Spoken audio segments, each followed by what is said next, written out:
amigos do Jornal do Meio-Dia da TV Itaperá. Hoje, terça-feira, e como toda terça-feira, o nosso encontro semanal para falarmos sobre medicina e saúde.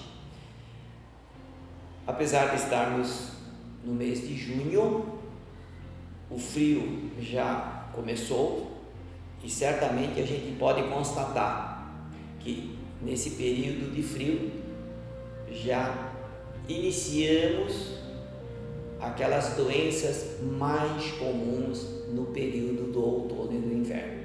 Nós já tivemos oportunidade de falar sobre essas doenças, mas diante do aumento, de casos que nós temos de doenças respiratórias e doenças que são consequências dessa época mais fria, nós estamos reforçando os cuidados necessários. A gente pode ver que nos prontos socorros o aumento do número de pessoas a procurar o serviço é muito grande. As filas aumentam, o tempo de espera aumenta, aumentando o número de pessoas automaticamente, a quantidade, essa aglomeração de pessoas faz com que os micróbios fiquem mais intensos, e isso aí que é a marca do outono e do inverno. Alguns cuidados são importantes. A primeira coisa, que acomete mais a faixa das crianças e dos idosos são as doenças respiratórias. Então, crianças e idosos são as duas faixas extremas que a gente tem que tomar muito cuidado, nós temos uma precaução maior, Os cuidados que as pessoas têm que ter são bem maiores. No caso de criança, agasalhem bem as crianças, evitem aglomerações. Aglomerações, por exemplo, em igrejas, em festas, em locais que estão fechados sem uma ventilação, a própria escola, a própria creche, todos esses ambientes que têm uma concentração grande de pessoas, automaticamente a gente tem uma concentração maior de micróbios, principalmente que causam afecções respiratórias. Então, quanto menos contato a gente tiver dentro desse ambiente fechado, com pessoas, com crianças principalmente, que manifestem algum sintoma ou sinal de doença respiratória, é interessante que essa criança não conviva com outras crianças. Por quê? Porque certamente ela irá repassar as doenças virais para outras crianças sadias. Então, a família precisa ficar bastante atenta, com sintomas de tosse, sintoma de coriza, febre, mal-estar. São doenças que começam lentamente e, dependendo da idade da criança, logicamente, quanto mais nova a criança, quanto menor a sua idade, as consequências podem ser mais intensas. Então, são doenças que a gente precisa realmente ter essa precaução, Se a sua criança já entende, então é interessante orientar para que, quando tossir, colocar a mão para que não fique tossindo perto de outras crianças ou outras pessoas, né? Começar a ensinar, né? Outra coisa, começou a escurecer, evite sair da sua casa. Você tem que evitar que essas crianças fiquem tomando o vento da tarde ou da noite, né? Sem aquela proteção e mesmo com os cuidados da touca, se agasalhando bem, né? É um risco para que daqui 1 ou 2 dias essas crianças comecem a ter os primeiros sinais do resfriado ou de alguma doença respiratória. E elas começam lentamente e aí começa a preocupação. Principalmente as crianças que frequentam a creche na idade de 0 até 3 anos, 4 anos de idade. Então, nessa faixa de idade, nós temos que tomar muito cuidado para que nos primeiros sintomas a gente já consiga dar um tratamento preventivo. E é o que sempre nós falamos.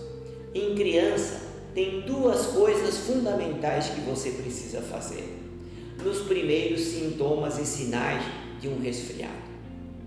Higiene nasal, lavar o nariz com soro fisiológico.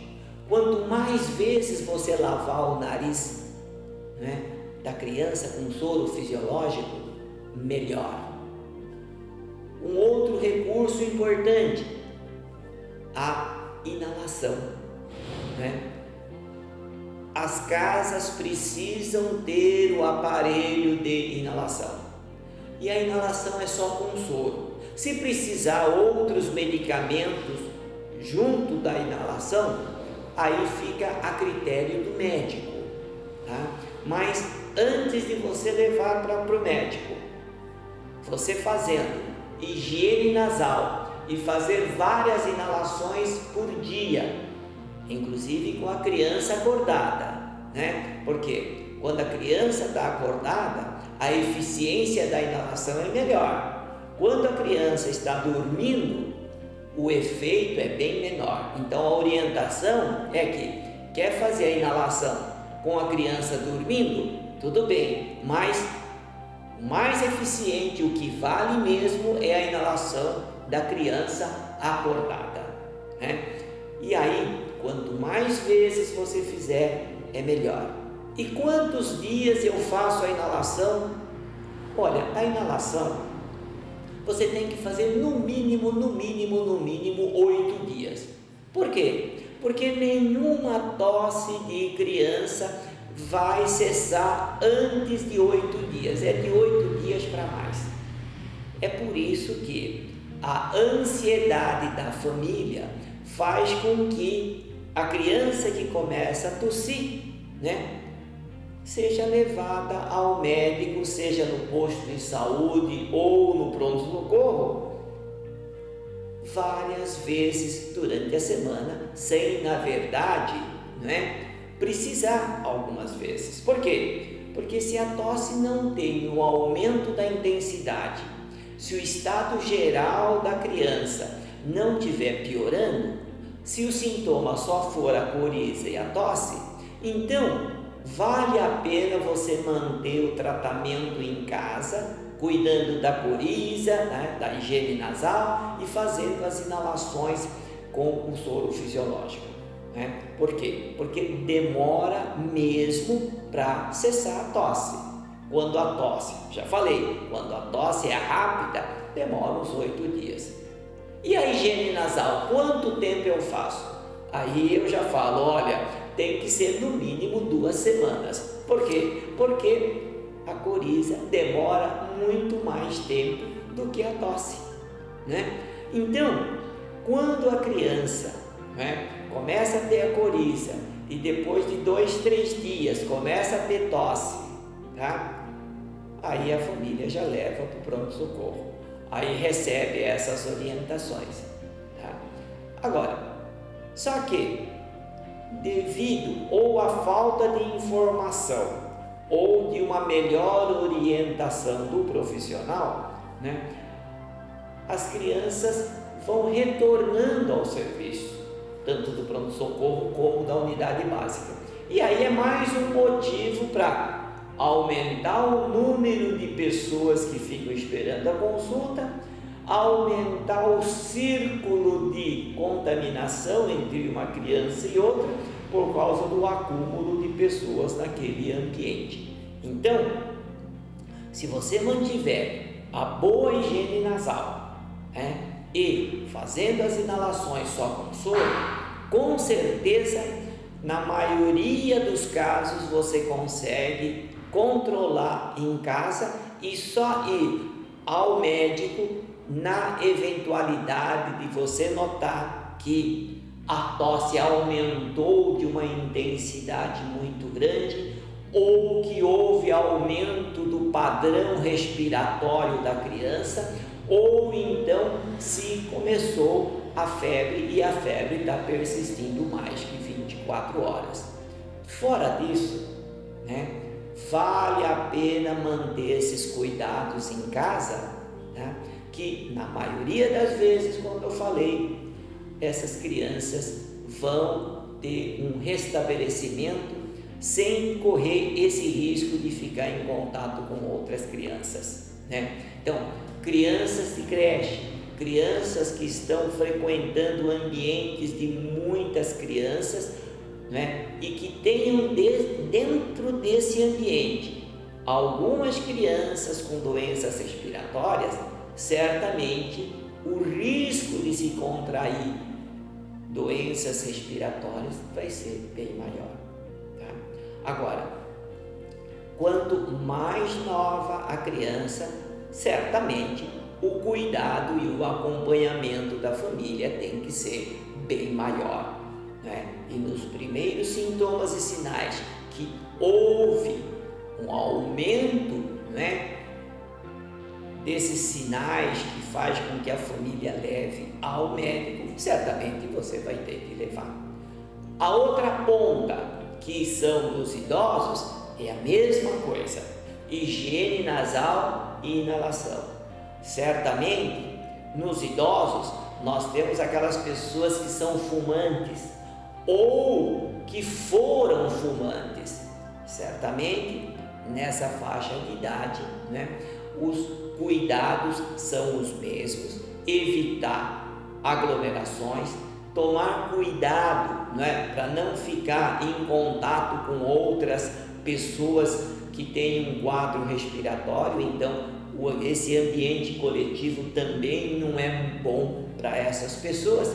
E é o que eu sempre digo, tomar bastante água, certo? Evitar o vento, evitar o contraste térmico, estar com o corpo quente e vai para uma temperatura fria. Certamente, depois de 1 ou 2 dias, também esse idoso corre o risco de ter esses inícios de doença respiratória, E como todos os extremos, os cuidados são maiores. Então, risco de pneumonia, risco de um agravamento da pneumonia, levando a infecções mais graves, isso aí são coisas que a gente tem que tomar muito cuidado para que a gente não tenha um quadro bem mais grave a ponto de precisar ficar internado no hospital. Então, doença respiratória, nesse período do outono e do inverno, são doenças que a gente precisa ficar bastante atento, certo? Com bastante higiene e sabendo que todo quadro respiratório, o mais simples, vai demorar 1 semana. Então, quanto menos você procurar o pronto-socorro, quanto menos você procurar o médico em locais fechados, notando que a criança ou o adulto não teve agravamento do seu quadro, a ida nesses locais com bastante gente doente é bom evitar, tá certo? Então, para isso, né, uma alimentação bastante equilibrada, tomem bastante líquido, evitem o contraste térmico, muito cuidado com o vento da tarde ou da noite, evitem sair à noite, saia à noite somente em caso de necessidade, tá certo? Então, com essas dicas, nós acreditamos que nós chamamos mais uma vez a atenção de você, pai, de você, mãe, de você que faz parte dessa faixa de idosos, tá certo? No sentido de se preservar o máximo para que esse período não o acometa de alguma afecção respiratória que pode ter consequências mais graves. Por hoje é só. Na próxima semana nós voltaremos com uma outra pauta. Até lá, muito obrigado.